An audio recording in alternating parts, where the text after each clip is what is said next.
Someone gave me a very funny image earlier. I think it was one of our former interns, Blossom. She was saying, can you ask Clay whether it's true that Ruben ties his tie before every show? He does. I have a hard time with the, I like my little tie knots to be very small, and tight. And I can only tie these big things in the bottom part's hanging out way down here, and my tie's short at the top, so I just have trouble with it. So Ruben ties it for me. Does he tie it on himself, or does he tie it on you? He ties it on me. That is so precious. That's the photo we want. Send that one to the tabloids.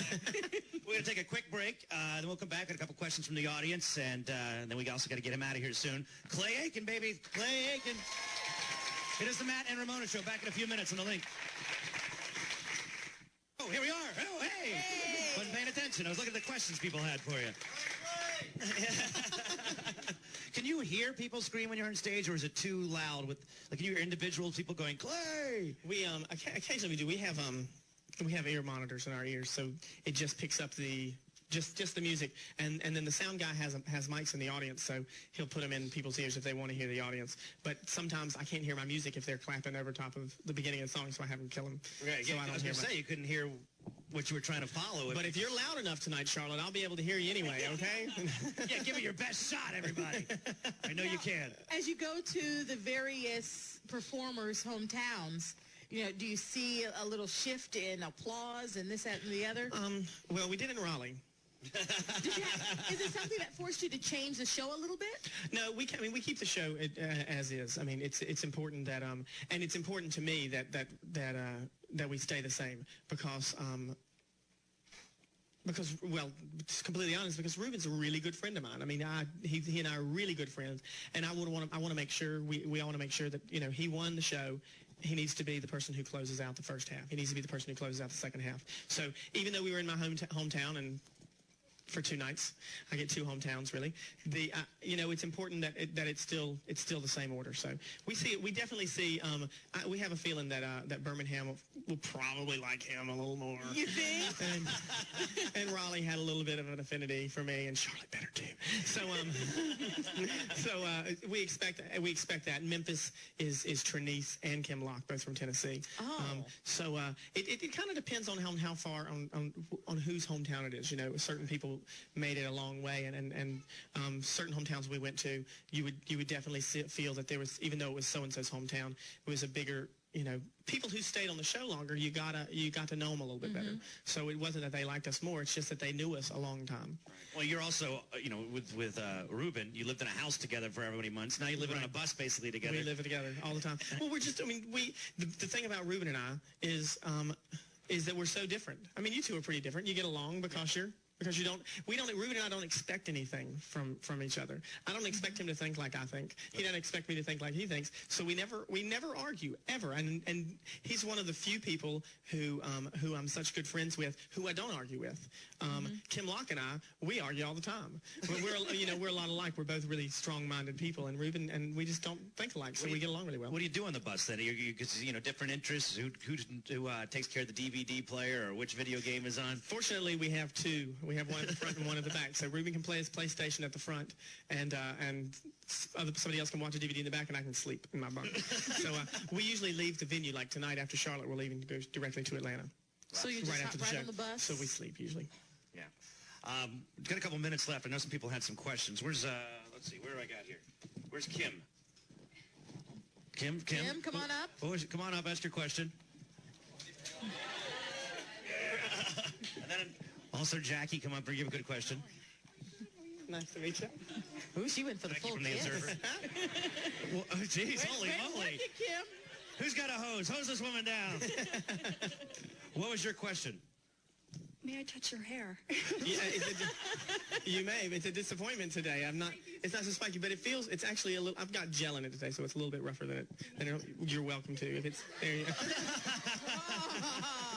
Whoa, hold on now, whoa. I see that one leg kind of working there, Clay. Thank you very much. I'm jealous. I didn't think of that. Now it looks so copycat. Jody and Kara. Jody. One of you come on up here, or both, whatever. What's your question? Just wanted to know what the coolest thing or coolest place that you've been since all this started. The coolest place. Well, I mean, and really the neatest thing I got to do was I did go to London to record my album. I didn't get to do much. I didn't get to do much in London. I was there for about a week and a half. The weather was gorgeous, but everything closes at 6. So, like all the stores, they shut down at 6:30, and like the city shuts down. Well, people tell me it doesn't shut down. It shut down at 6:30, but all the stuff that I wanted to do shuts down at 6:30. So it's kind of bored, but it was really neat to go to a foreign country for the first time besides Canada. And they were running the American Idol late there, right? I mean, oh no, they ran it on time, but I met some people in South Africa South Africa. That's what you told us, right? And I walked in, and I think I told you on the phone that the girl said, "So don't tell us who won," and I said me. I left.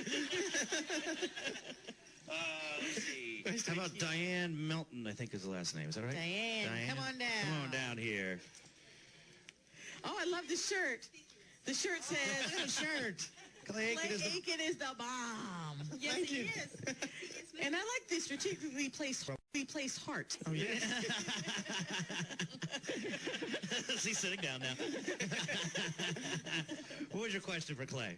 I wanted to know, at what point in time in your life did you realize that you wanted to teach special ed children? And was there any one particular person that had an influence on that decision? Well, I started out, I wanted to go to school for music. That was my goal. That's what I was planning on doing, was going to college for music. And then I took some time off and worked at the Y for a year, and it was one of the best decisions that, for me, for everybody, it's not right. Kids, don't go and say you want to take a year off, because it's hard to start back. But I took a year off and worked at the Y and worked with a lot of kids with behavioral and emotional disabilities, and fell in love with that, and that was my goal. And then in saying that I was going to major in special ed, the principal at an elementary school in Raleigh said, I know you're doing that. Could you help out in our classroom, our autism classroom? And I said, okay, sure. And I did it and fell in love with it. It's just, that's the way, it was perfect for me. It's very individualized, and I just fell in love with that, and that's kind of how my path got started that way. So not until I was about 18 or 19. 18 or 19? Mm-hmm. Do you think you'll ever go back to some point? I think that right now that she asked if I was ever going to go back Into the... I think right now I want to use what the position that I'm in order to bring attention, and that's what the foundation is. Right. Down the road, if my CD flops and I have to go back, I'm sure want to go to. I think that I always want to be involved in that field in some way. Whether or not I'm able to teach or not, I'm not sure. But being able to bring attention to that cause is really important to me. Good question. Very nice. Thank you very much. Nice to meet you. And then somebody asked if you had any pre-concert routines. Do you go through a thing before the show? I don't really go through anything. I usually take a nap right before we go on. I don't go on until about a half an hour after the show starts. And I drink a Sunkist every day. I've gotten into a little Sunkist kick. That's about it. I don't really have any routines. I'm not very superstitious, so I just kind of do my thing. Take a nap and Does the rest of the crew do anything back there? Are some of them more nervous than others as far as performing? We all are. I'll be honest. I was nervous in Raleigh, and I'll probably be scared to death tonight too. Why? Kim Caldwell. Well, it's kind of like when I sang in church when I was younger. I was never nervous if I sang at my grandmother's church, but I was always nervous if I sang at my church, because these people, they're like your family, and so I don't know, and I guess to me it's really important that I make people in Raleigh and Charlotte proud, and I want to make sure I do a good job. I stood there and sang "This Is the Night" on Wednesday night, and my leg was trembling, and no one noticed it until we got out there, and Caldwell and Trinice and I were on stage at one point, and Caldwell said, "I just got to let you know, he was so scared backstage," and so I'll just go ahead and admit it tonight. I'll probably be pretty nervous again because it's home. So, but I'm not usually nervous. Nobody really gets nervous that much. We've done it so much, and we're into a really good feel with the show. Well, I tell you, you don't have nothing to worry about. Everybody's already proud of you, so it doesn't matter at all. You're a great guy. We have to, unfortunately, break, so you can take care of all these folks here who won the chance to meet you. Just autographs. Yeah. Take care of. What is that? The tug or the whatever the other one. We'll do that tonight. I got a special jersey for Charlotte. So do you have a special Charlotte jersey? I got to support my schools, so we got a jersey. 49ers. There you go. Clay, thank you. It's my pleasure. Just thank you guys for having me. Pleasure to talk to you. This is the Matt and Ramona Show.